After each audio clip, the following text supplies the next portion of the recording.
nido de castos amores, oasis de majoreras, hermosas como las flores que crecen a los rumores de tus vistosas palmeras. En tu suelo hay poesía, fuentes y auras perfumadas, y entona dulces baladas al primer albor del día, el pastor en tus majadas. En el siglo XIX, la viajera inglesa Olivia Stone escribió de esta manera su crónica sobre Antigua. A nuestros pies se encuentra la fértil hondonada de Antigua. Montañas bajas bordean el horizonte en todas direcciones, con vastas llanuras intermedias. Las montañas son esféricas, las colinas también. No hay nada abrupto o sobresaliente que llame nuestra atención, sino que todo está suavizado.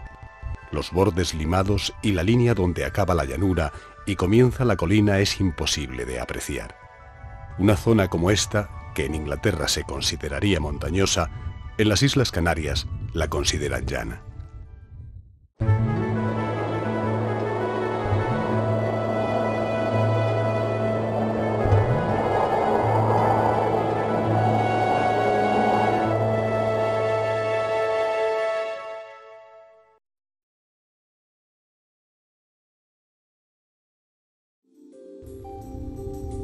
Antigua se encuentra en el centro de la isla de Fuerteventura y probablemente fue la zona más habitada en tiempos anteriores a la conquista de Canarias. La cultura de sus pobladores se vio trastocada, como en el resto de poblamientos de la isla, por la llegada de los conquistadores en el siglo XV. Cuando la población comenzó a extenderse por el territorio insular, fueron surgiendo aldeas y caseríos, entre ellos el de Antigua, que se convirtió, gracias a unas buenas tierras para el cultivo, en el más importante de la zona. En el siglo XVIII, Antigua comenzó a cobrar mayor relevancia, siendo de los pueblos más prósperos y poblados de la isla. A esto ayudó su economía cerealista y el cultivo de la barrilla, planta de la que se obtenía la piedra de barrilla, exportada para la elaboración de sosa natural desde la segunda mitad del siglo XVIII. Así, Antigua pudo comenzar a intervenir de forma determinante en la vida política insular, convirtiéndose en las últimas décadas del siglo XVIII en sede de parroquia y capital de la isla en un breve periodo de tiempo en el siglo XIX. Hay que tener en cuenta que a principios del siglo XVI, la única parroquia existente en Fuerteventura era la de Betancuria, que administraba la atención pastoral y los diezmos y primicias de las cosechas. Pero en el siglo XVII, Betancuria empieza a entrar en declive al ser una zona abrupta. La población se asienta en zonas más llanas y aptas para la explotación agropecuaria. La deficiente atención pastoral a una población tan dispersa llevó a la creación de ayudas de parroquia en 1711 en Pájara y La Oliva, el norte y sur de la isla. Y ya en 1777, Tetir consigue ser parroquia.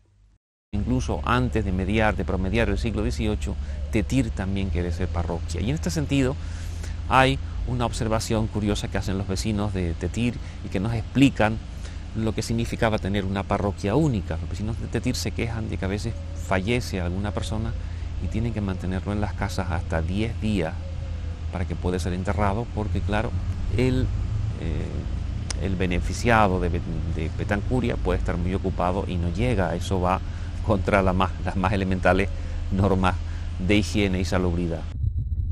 Cuando Antigua pide ser parroquia, Betancuria no se muestra muy predispuesta, porque eso significaba darle más peso social a esta zona de la isla. Pero finalmente Antigua lo consigue en 1792.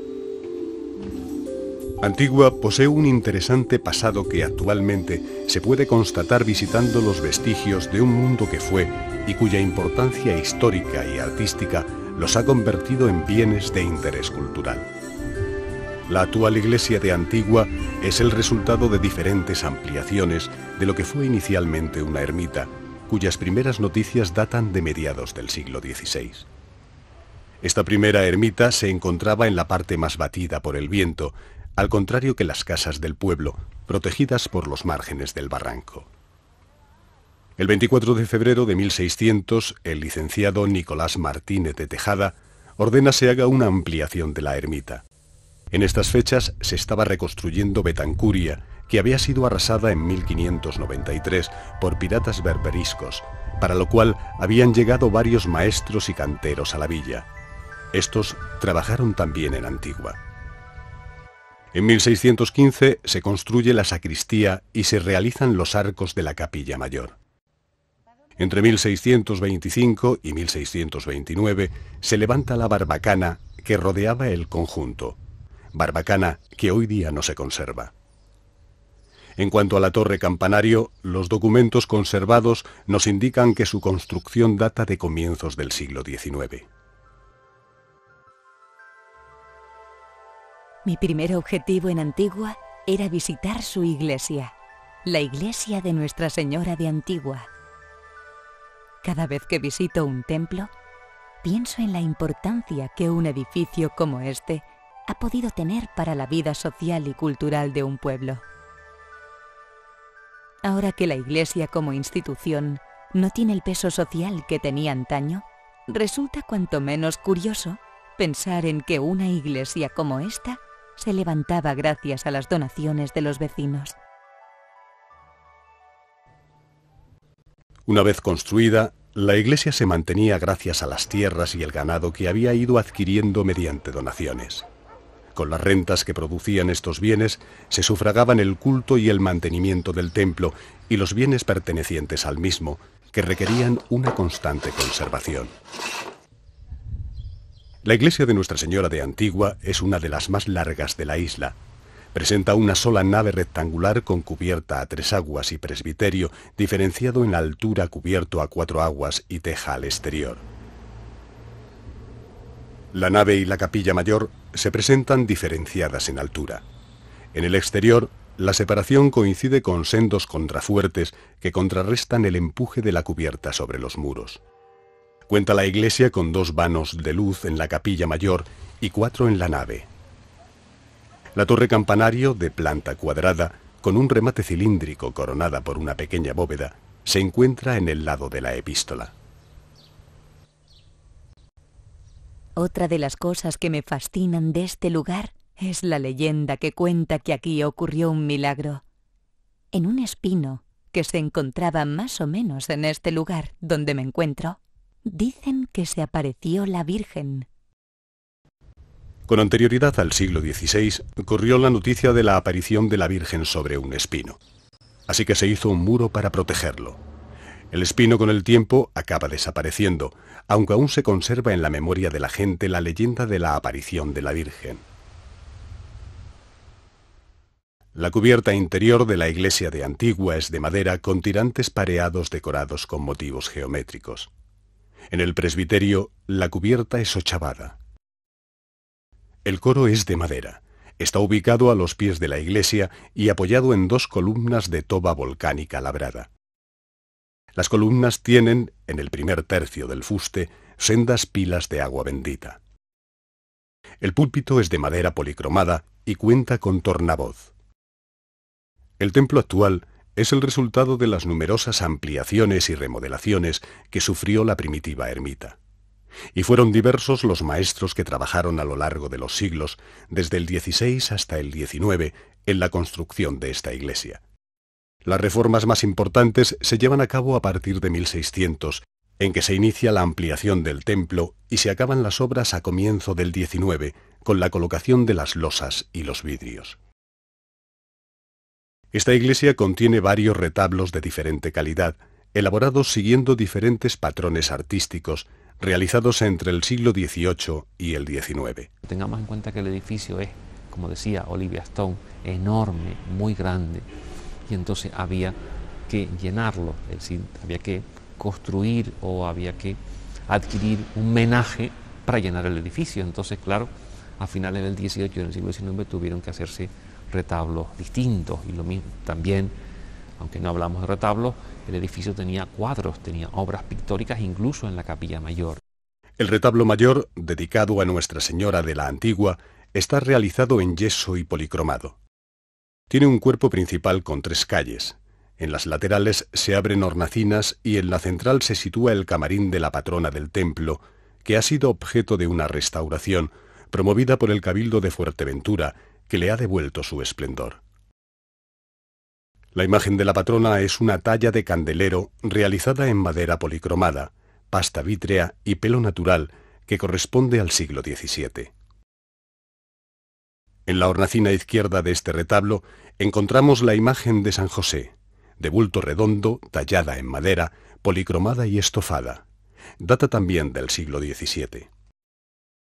La imagen de San Juan Bautista aparece en la hornacina derecha de este retablo, también de bulto redondo y madera policromada. Data del siglo XVIII. Y el crucificado, una talla de bulto redondo policromada que está situado en el ático de este retablo y que pertenece al siglo XVIII. El retablo de Nuestra Señora del Carmen se localiza en el muro de la epístola.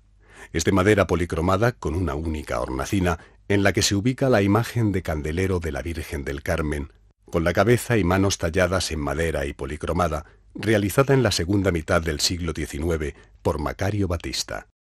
En la parte inferior de este retablo podemos apreciar un alto relieve policromado representando a un ecceomo realizado en 1904. Otro de los retablos de la iglesia de Nuestra Señora de Antigua es el que se sitúa junto al muro del Evangelio. Realizado en madera, este retablo del siglo XVIII consta de un cuerpo con 3 calles. En él se ubican imágenes como la Inmaculada Concepción, realizada en yeso y policromada, un crucificado, escultura de bulto redondo, tallada en madera y policromada, con cruz salomónica y peana escalonada. En otra de sus hornacinas se encuentra la escultura de San Antonio de Padua con el Niño Jesús, también de bulto redondo y madera policromada, elaborada en el siglo XX. En el ático de este retablo hay una representación pictórica de San Pedro. El retablo del Sagrado Corazón es de mampostería, con 3 calles donde se abren hornacinas. La imagen que da nombre a este retablo se ubica en la hornacina central. Se trata de una imagen de serie del Sagrado Corazón de Jesús, realizada en yeso y policromada. En el ático de este retablo está situado una pintura que representa a la Virgen del Carmen. Observando los diferentes bienes muebles de esta iglesia, no puedo dejar de pensar en el esfuerzo y en el compromiso necesario para conservar todo este patrimonio con el objeto de que podamos contemplarlo tal y como se concibió en su día. Es una labor fascinante que lucha contra los avatares del tiempo.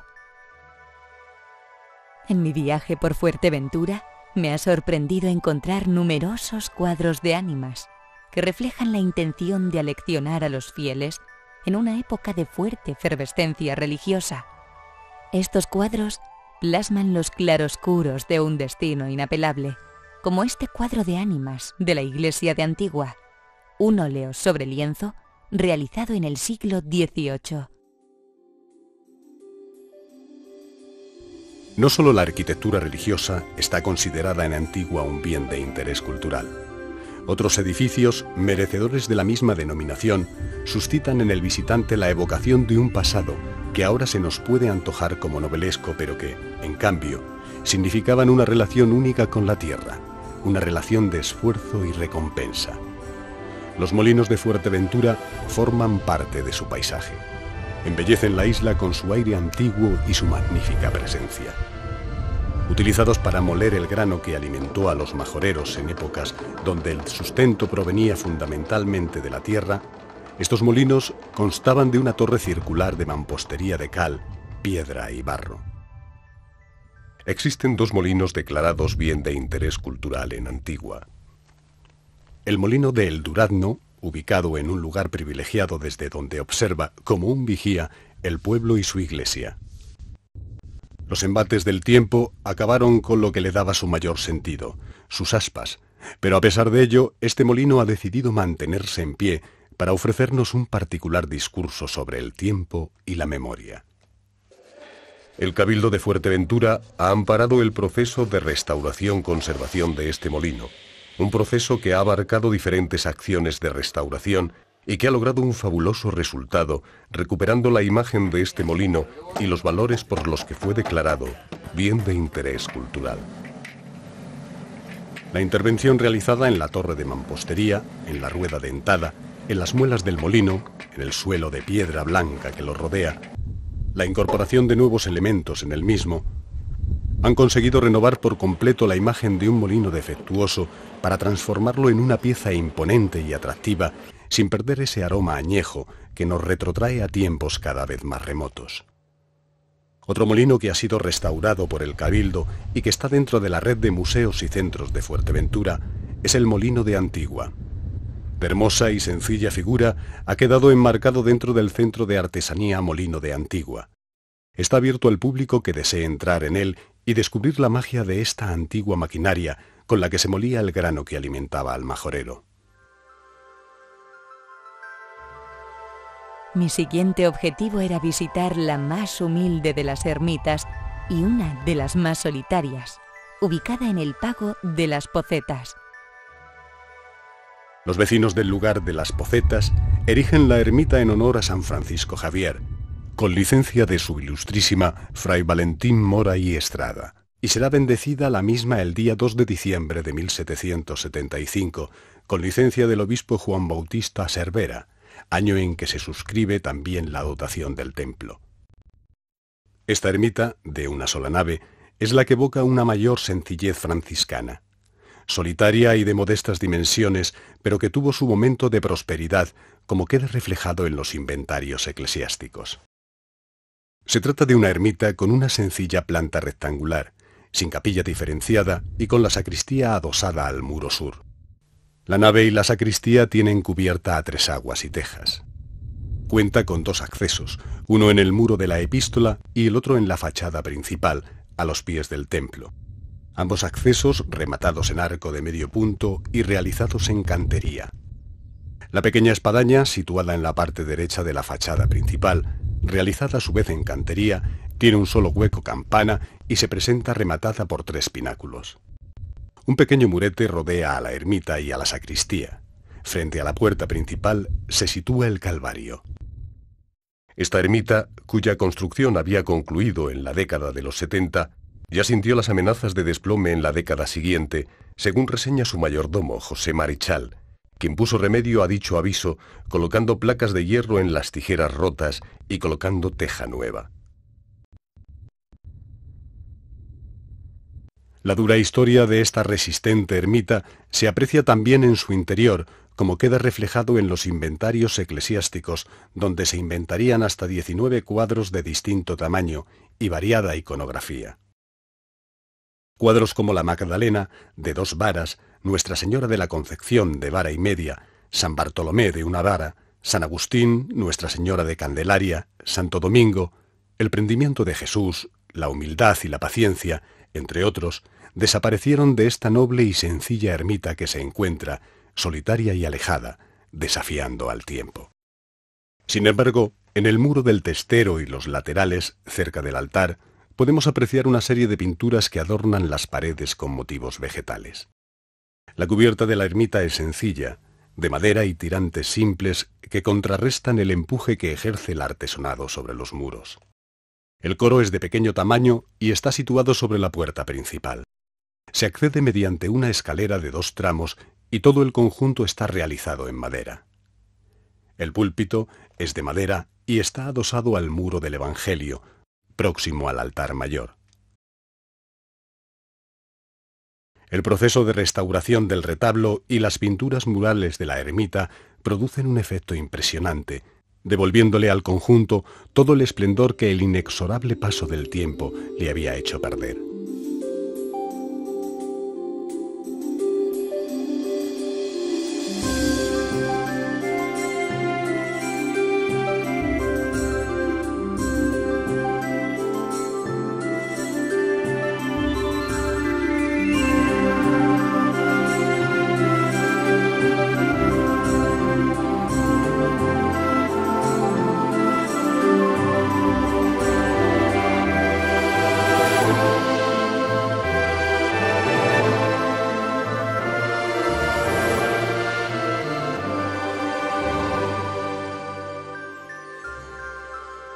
El retablo de la ermita es un retablo hornacina de finales del siglo XVIII o principios del XIX.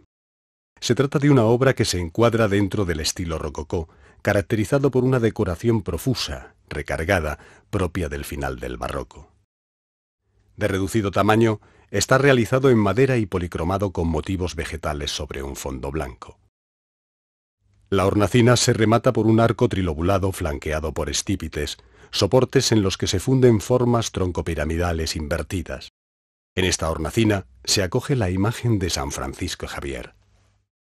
Esta escultura, a pesar de no conocerse su autor, es una imagen de calidad, sobre todo en el uso de los estofados. El pan de oro mezclado con los tonos negros del hábito del santo son además propios de imágenes de cierta calidad.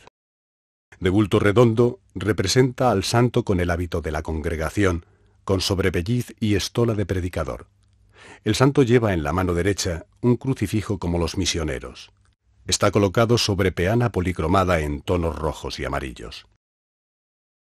Las pinturas de los muros laterales del retablo, próximas al altar mayor y que están concebidas como una continuación pictórica del mismo, tienen como objeto producir el efecto óptico de engrandecerlo.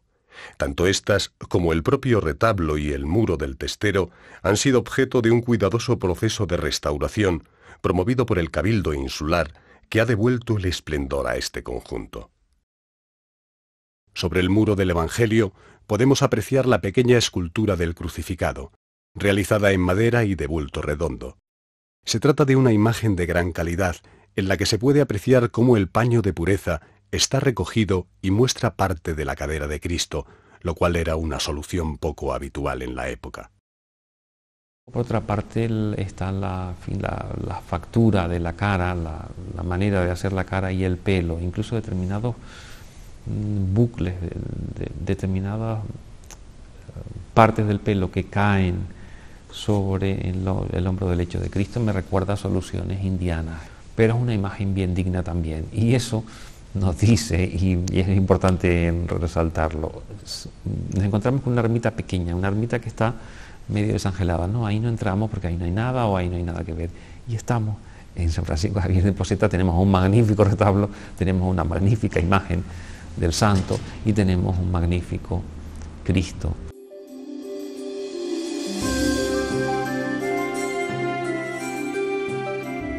A pocos kilómetros de Antigua y saliendo en dirección nor-noroeste, nos encontraremos con Triquibijate.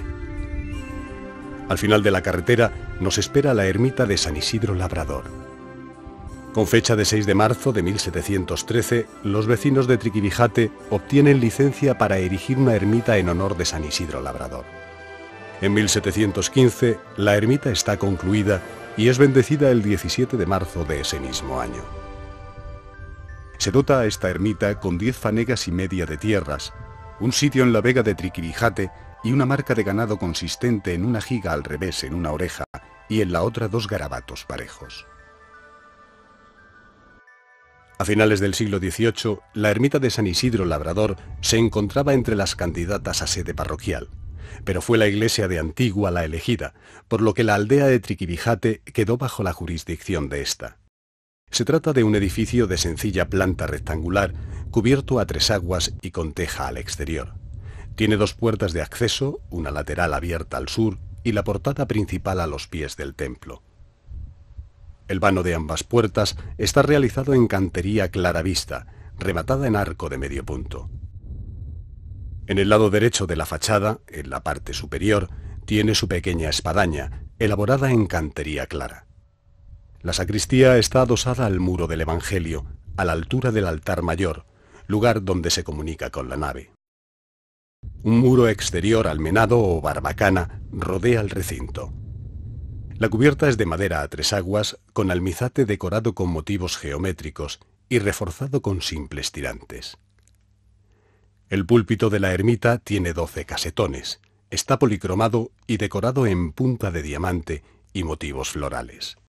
El retablo de la ermita, construido en 1756, consta de 3 calles verticales y está decorado en abundante filigrana dorada sobre fondo rojo. Está situado en el altar mayor, separado del resto de la nave por medio de 2 escalones. Realizado en madera, destaca la característica horizontalidad de los retablos apaisados majoreros. En el cuerpo superior del retablo resulta llamativa la imagen de una virgen hierática, sin niño, que tiene un rosario y cuya capa es de tela encolada. Esto significa que a la capa se le imprimió cola para que se diera la apariencia de que estaba también realizada en madera. En la calle central, una hornacina acoge la imagen de San Isidro Labrador, una escultura de bulto redondo, en madera tallada y policromada, correspondiente al siglo XVIII. En las calles laterales hay sendas representaciones pictóricas al óleo sobre las tablas del retablo.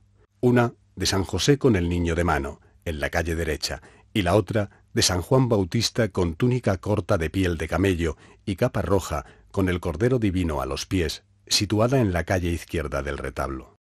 Nos encontramos también, a los pies de San Isidro, con una hechura de ángel, presente en la ermita al menos desde 1740. Se trata de un ángel con su yunta en posición de arar. El ático del retablo destaca por su gran desarrollo. En el centro del mismo se abre una hornacina flanqueada por estípites y rodeada por decoración floral.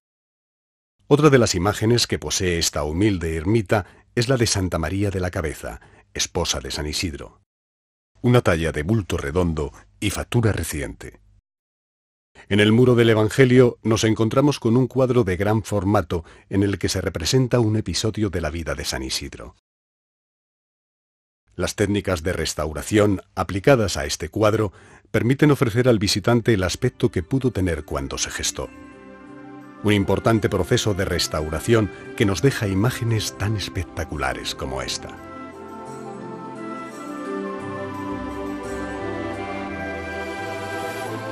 Algo se revolvía dentro de mí tras visitar esta ermita, una suerte de comprensión de lo que significa el cuidado del patrimonio. Una sensación reveladora de que la dignidad de un edificio histórico no reside en su ornamentación, en su magnificencia, sino en una especie de resistencia histórica, un orgullo compartido por el edificio y sus vecinos. Me voy de Antigua pensando en que cada viaje ha de cambiarte por dentro.